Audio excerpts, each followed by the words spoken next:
प्रभाग क्रमांक 3 मध्ये भारतीय जनता पक्षाच्या अधिकृत उमेदवारांनी नियोजित आणि शिस्तबद्ध पद्धतीने होम टू होम पदयात्रा काढत प्रचाराला वेग दिलाय। सोलापूर महानगरपालिका सार्वत्रिक निवडणुकीच्या पार्श्वभूमीवर प्रभाग क्रमांक 3 मध्ये भारतीय जनता पक्षाच्या अधिकृत उमेदवारांनी शिस्तबद्ध पद्धतीने होम टू होम पदयात्रा काढत प्रचाराला वेग दिला। मानवेनगर जय भवानी देवी मंदिर परिसरात भाजपचे उमेदवार रणजिता चाकोते, स्वाती बडगू, संजय कोळी आणि राजू पाटील यांनी मतदारांशी थेट संवाद साधला। या प्रचारादरम्यान उमेदवारांनी प्रत्येक घरात भेट देत नागरिकांच्या समस्या, अडचणी आणि अपेक्षा जाणून घेतल्या। पाणी पुरवठा, रस्त्यांची दुरवस्था, स्वच्छता, आरोग्य सुविधा, ड्रेनेज व्यवस्था यासारख्या मूलभूत प्रश्नांवर नागरिकांनी आपली मतं मांडली। या सर्व समस्यांवर प्राधान्याने उपाययोजना करून प्रभागाचा सर्वांगीण विकास साधण्याचं आश्वासन उमेदवारांनी दिलं। प्रभागातील विकास कामं पारदर्शक, दर्जेदार आणि वेळेत पूर्ण करण्यावर भर देण्यात येईल। केंद्र आणि राज्य सरकारच्या विविध विकास योजनांचा लाभ थेट नागरिकांपर्यंत पोहोचवण्यासाठी भाजप कटिबद्ध आहे, असं उमेदवारांनी यावेळी सांगितलं। नुकतेच एक मतदार असे भेटले आम्हाला जे म्हटले की आम्हाला मागे पुढे कुणी नाहीये, तर आमची मदत कोण करणार। तर यांना आम्ही आश्वासन आणि अभिमानाने सांगितले की आपल्या भारताचे पंतप्रधान आदरणीय नरेंद्रभाई मोदीजींनी सर्व जनता हीच त्यांचा परिवार आहे हे सांगितलेले आहे आणि त्याप्रमाणेच आपण यांना श्रावणबाळ योजना, निराधार योजनेने नक्कीच मदत करू असे आश्वासन करीत पुढच्या प्रचारामध्ये सरकत आहोत। धन्यवाद।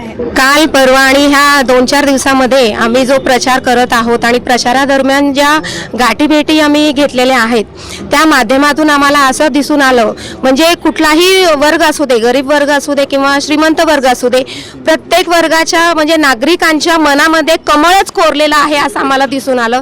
एवढा सकारात्मक प्रतिसाद आम्हाला आमच्या प्रचाराच्या दरम्यान दिसून आला।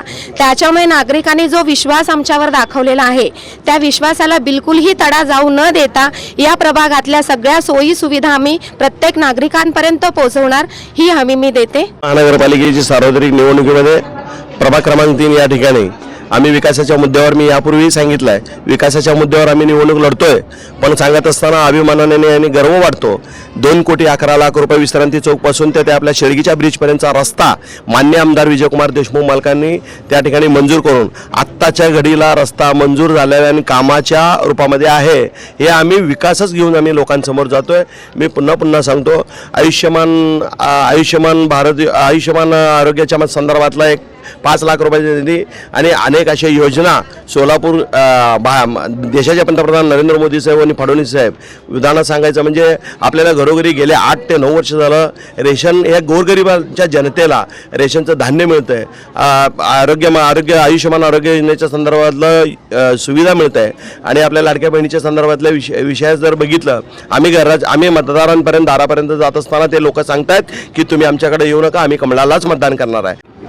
सोलापूर महानगरपालिकेची जी निवडणूक चाललेली आहे प्रभाग क्रमांक 3 मध्ये या ठिकाणी आम्ही 4 उमेदवार घरोघरी जाऊन प्रचार करत आहोत आणि लोकांचे जे गेल्या 4 वर्षामध्ये आम्ही नगरसेवक नसताना सुद्धा लोकांबद्दल जी आपुलकी आज दिसून येत आहे की केलेल्या कामाच्या जोरावरच आम्ही या भागात फिरत आहोत। एकंदरीत या भागामध्ये फिरत असताना प्रभाग क्रमांक 3 मध्ये लोकांनी प्रत्येक समाजामध्ये प्रत्येक घटकामध्ये काम करण्याच्या जोरावर आम्ही या ठिकाणी फिरत आहोत आणि येणाऱ्या जी 15 तारखेला जी निवडणूक आहे त्यामध्ये भारतीय जनता पार्टी प्रभाग क्रमांक 3 मध्ये प्रचंड बहुमताने या ठिकाणी विजय करण्याचं त्यांच्याकडून आश्वासन मिळालेलं आहे।